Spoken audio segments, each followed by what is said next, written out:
हरे कृष्णा, राधे राधे। तो आपको राधा अष्टमी की हार्दिक शुभकामनाएं। आज मैं आपको इस वीडियो में बताऊंगी कि आपको प्राण प्रतिष्ठा कैसे करनी है राधा रानी की, और उनकी अष्टमी के दिन पूजा कैसे करनी है, उनको क्या भोग लगाना है। तो सबसे पहले आप राधा रानी ले आइए। अष्टमी के दिन ले आएंगे तो बहुत अच्छा है। और उनके आंखों पर आप पट्टी बांध दीजिए, क्योंकि जैसे कि जन्माष्टमी पर लड्डू गोपाल की प्राण प्रतिष्ठा की जाती है, वैसे ही हमारी राधा रानी की भी ऐसे ही प्राण प्रतिष्ठा की जाएगी। तो सबसे पहले आपको क्या करना है, एक बाउल ले लेना है। बाउल में आप स्वास्तिक बना लीजिए। उसके बाद फूल बिछा लीजिए उसमें, और ऊपर से राधा रानी के ऊपर फूल बिछा दीजिए, और एक रेड कलर का कपड़ा आप ढक दीजिए। आप पीले कलर का भी ले सकते हो, और आंखों पे जो पट्टी आपने बांधी है, आप रेड कलर की, पीले कलर की आप ले सकते हो, नीले कलर की भी ले सकते हो। नीली मैंने इसलिए ली है क्योंकि राधा रानी का प्रिय कलर नीला ही है, वो बहुत प्रसन्न हो जाती हैं। तो इस तरीके से आप एक एक घंटे में प्राण प्रतिष्ठा कर सकते हो। प्राण प्रतिष्ठा आपको कब करनी है? 30 तारीख को करनी है। देखिए, जो व्रत होता है वो एक दिन पहले से ही चालू हो जाता है। जैसे आप एकादशी का व्रत रखते हो, वो भी एक दिन से चालू हो जाता है। तो ये जो प्राण प्रतिष्ठा है, ये आपको 30 तारीख को शाम को करनी है, और 31 तारीख को आपको मंगला के टाइम पे आपको राधा रानी को सुबह मतलब स्नान कराना है पंचामृत से, उनका भव्य श्रृंगार करना है। और ये जो प्राण प्रतिष्ठा है 30 तारीख को रात को करनी है, क्योंकि आपको पता है 6 बजे से व्रत स्टार्ट हो जाएगा। तो आपको 5 चीजों में रखना है, फूलों में, चावलों में, दालों में, कोई भी अन्न ले सकते हो, सब्जियों में, फलों में, जो भी आपका मन करे कोई भी 5 चीज आप ले लीजिए, और उसमें आप इनकी इस तरीके से प्राण प्रतिष्ठा करवाइए जैसे कि मैंने की है। आप एक एक घंटे का गैप रख सकते हो हर चीज में। अगर ज्यादा आपके पास वो है तो आप आधा घंटे का रख सकते हो। हमारी राधा रानी को देखो कितनी नटखट है, आंखों से देख रही हैं बार बार पट्टी हटा के। तो उसके बाद आपको इसी तरीके से प्राण प्रतिष्ठा करनी है। अष्टमी के दिन जैसे कि आप लड्डू गोपाल के प्राण प्रतिष्ठा करते हो, उनमें प्राण पड़ जाते हैं, ऐसे ही राधा रानी के अंदर भी प्राण आ जाते हैं। अगर आप राधा रानी के भगत हैं और राधा रानी घर में लाना चाहते हैं, श्री जी आपसे सेवा मांग रही हैं, तो इस तरीके से आप राधाष्टमी के दिन इस तरीके से प्राण प्रतिष्ठा कीजिए और उन्हें अपने घर में विराजमान कीजिए। तो सबसे पहले आप कमेंट में ये बताइए कि आपको मेरी जो राधा रानी है वो कैसी लग रही है, कैसी लगी जरूर बताना, प्लीज दोस्तों जरूर बताना। तो अभी मैं आपसे ये बोल रही हूँ कि आपको इस तरीके से 5 चीजों में आपको रखना है। ये गर्भनाल होती है, जैसे बच्चे की गर्भनाल माँ के पेट में होती है, इस तरीके से इनका जो जन्म करवाया जाता है ऐसे करवाया जाता है। तो उसके बाद आपको पंचामृत से स्नान कराना है, इन्हें नीले रंग के वस्त्र धारण करने, इनका भव्य श्रृंगार कराना है। आंखों पे जो ये पट्टी है आप मतलब कपड़े पहना के और आप पट्टी हटा दीजिएगा, तब शीशा दिखाइएगा।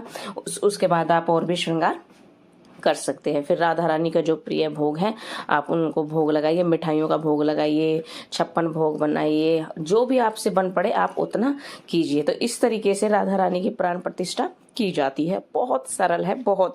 जो हमारी लाडो है वो बहुत सरल स्वभाव की, वो अपने भक्तों को बिल्कुल भी कष्ट नहीं देती है। उसके बाद आपको क्या, हम बात करते हैं अष्टमी की। अष्टमी पर पूजन कैसे करें? बहुत लोगों का ये क्वेश्चन आ रहा था कि व्रत कब रखना है, क्या बच्चे व्रत रख सकते हैं, और कैसे व्रत रखना है, कितनी देर का व्रत होगा। तो सारी चीजें मैं आपको बताऊंगी। देखिए, व्रत हो जाएगा 30 तारीख से शाम के टाइम 6 बजे से स्टार्ट। तो आपको 6 बजे से व्रत स्टार्ट करना है, और आपको कुछ भी नहीं ग्रहण करना है व्रत के थ्रू। उससे पहले आपको प्याज लहसन छोड़ देना है 30 तारीख को, और 31 तारीख को भी आपको प्याज लहसन बिल्कुल भी नहीं खाना है। सुबह सुबह मंगला में ब्रह्म मुहूर्त में आप उठना, उसके बाद आप स्नान करना। आप हो सके तो आप नीले रंग के वस्त्र धारण कर लेना, और राधा रानी को पंचामृत से स्नान कराना, क्योंकि मंगला टाइम पे मंगला आरती होती है, मंगला भोग लगाया जाता है। तो सुबह 4 बजे राधा रानी को स्नान कराना है। उसके बाद उन्हें अच्छे से विराजमान कराना है, उन्हें भोग लगाना है। अब भोग में आप बोलोगे कि भोग में क्या लगाए? राधा रानी को कढ़ी चावल बहुत बहुत पसंद है, और अरबी की सब्जी उन्हें बहुत प्रिय है। फलों में आलू बुखारा उन्हें बहुत प्रिय है।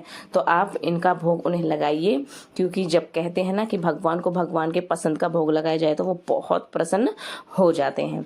तो इसी तरीके से आपको भोग लगाने, आप 56 भोग भी लगा सकते हो, जो आपके मन में भाव आए आप वो भोग भी लगा सकते हो। जरूरी नहीं है कि आप ये 2-4 ही भोग लगाओ, जितने भी भोग आप लगाना चाहो लगा सकते हैं। राधा रानी बहुत कृपालु हैं, बहुत प्रसन्न हो जाती हैं। उसके बाद बात करते हैं फिर शाम, आपको व्रत कब खोलना है। जैसे कि शाम के टाइम 12 बजे दोपहर के टाइम आप उन्हें पंचामृत से दोबारा स्नान कराओगे। जैसे कि लड्डू गोपाल को कराते हो, एक बार सुबह कराते हो, एक बार रात को 12 बजे कराते हो। ऐसे ही राधा रानी को भी 12 बजे दोपहर के स्नान कराना है। उस चरणामृत को आपको पीना है और अपने व्रत को खोलना है। बहुत से लोग ये चाहते हैं कि 12 बजे तक ही हम व्रत करें, बहुत से लोग ये चाहते हैं कि हम शाम तक व्रत करें। तो वो आपकी मर्जी है, आपकी श्रद्धा है। आप 31 तारीख को शाम तक भी व्रत कर सकते हो, तारे देखकर आपको व्रत खोल लेना है, वो आपकी मर्जी है। लेकिन राधा रानी अपने भक्तों को बिल्कुल भी कष्ट नहीं देती है, तो वो 12 बजे ही उनका व्रत खोला जाता है। हरिवंश संप्रदाय में क्या है, वैसे तो व्रत रखा जाता नहीं है। जो भी हरिवंश संप्रदाय से जुड़े हुए हैं, प्रेमानंद जी महाराज से जुड़े हुए हैं, उसमें व्रत नहीं रखा जाता है। अगर मान लो आप रखना भी चाहते हो, राधा रानी को प्रसन्न करना चाहते हो, वो आपकी मर्जी है। लेकिन उसमें यही बताया गया है कि व्रत आपको 12 बजे ही खोलना है। और राधा रानी को, जैसे कि अगर आपके पास पहले से ही राधा रानी है तो आप 30 तारीख को उनको लाल रंग के वस्त्र धारण करवाइए और 31 तारीख को नीले रंग के वस्त्र धारण करवाइए। अब बात आती है राधा रानी को प्रसन्न कैसे करें। देखिए, आपको पता है हमारे मनोहर मनमोहन हमारे जो कृष्ण हैं वो किससे प्रसन्न होते हैं, राधा रानी के नाम से प्रसन्न होती हैं। वैसे ही हमारी जो राधा रानी है वो प्रसन्न होती है श्री कृष्ण के नाम से। तो आपको राधा रानी के व्रत के दिन, अष्टमी के दिन, श्री कृष्ण के हरि के नामों का जाप करना है, मंत्रों का जाप करना है और उनका गुणगान करना है, खूब भजन कीर्तन करना है। उसके बाद आपको ये आपका जो व्रत है संपन्न हो जाएगा। मैं आपको बता दूं 1000 एकादशियों के बराबर होता है ये एक राधा अष्टमी का व्रत। तो इस व्रत को जरूर करें, ये व्रत सबसे बड़ा व्रत माना गया है। इस व्रत को जरूर करें। पहले के लोग इस व्रत को बिल्कुल भी नहीं करते थे, ये गलत था। हमारा जन्माष्टमी का भी व्रत नहीं लगेगा अगर हम राधा अष्टमी का व्रत नहीं करेंगे। आपको कुछ भी क्वारी हो आप मुझे कमेंट करके पूछ सकते हो। और मेरी राधा रानी कैसी लग रही हैं ये भी आपको ज़रूर बताइएगा। और बात करते हैं अब इस बात के ऊपर कि हम राधा रानी लें तो कैसे लें। देखिए, जैसे कि आपके लड्डू गोपाल हैं 10 नंबर के हैं तो आपको राधा रानी 8 नंबर की लेनी है। जैसे कि मर्द से जो औरत होती है वो छोटी होती है, तो इसी तरीके से आपको 1 नंबर 2 नंबर राधा रानी छोटी लेनी चाहिए। और राधा रानी ज़रूर विराजमान करानी चाहिए अपने घर में। ये नहीं है कि आपने भगवान श्री कृष्ण को की सेवा ले रखी है तो आप राधा रानी की सेवा ना ले। राधा रानी के बिना तो कुछ भी नहीं हो सकता, ये उनसे पूछिए जो राधा रानी के भक्त हैं। और सेकंड जो बात है, राधा रानी को क्या प्रिय है, राधा रानी को सबसे ज़्यादा प्रिय है अपनी अष्ट सखियाँ, ललिता, जो भी आपको नाम पता है, सारी अष्ट सखियाँ राधा रानी को बहुत प्रिय है। तो उनके पास अष्ट सखियाँ ज़रूर रखें, वो हमेशा अपने सखियों के पास ही रहना पसंद करती हैं। तो आपको मैंने सारी चीज़ें बता दी हैं। तो अगर आपको फिर भी कोई प्रॉब्लम है, कुछ भी आपको पूछना है तो आप मुझसे कमेंट करके पूछ सकते हो। अगर आप चौकी से पूजा करना चाहते हो तो वैसे कर लीजिए। आपको पीले रंग का वस्त्र बिछाइए, उस पर चौकी लगा लीजिए, अष्टकमल दल बना लीजिए, कलश में सभी देवी देवता विराजमान होते हैं। तो आप गणेश को विराजमान करना चाहे तो ठीक है, नहीं तो कोई बात नहीं है। इस तरीके से चौकी लगाकर आप राधा रानी की जोत जलाइए। 3 टाइम राधा रानी की आरती होगी, एक सुबह के टाइम, एक दोपहर के टाइम, एक शाम के टाइम। इसी तरीके से आरती होगी। आप तरह तरह के व्यंजनों में भोग लगा सकते, जो भी आपके मन में है।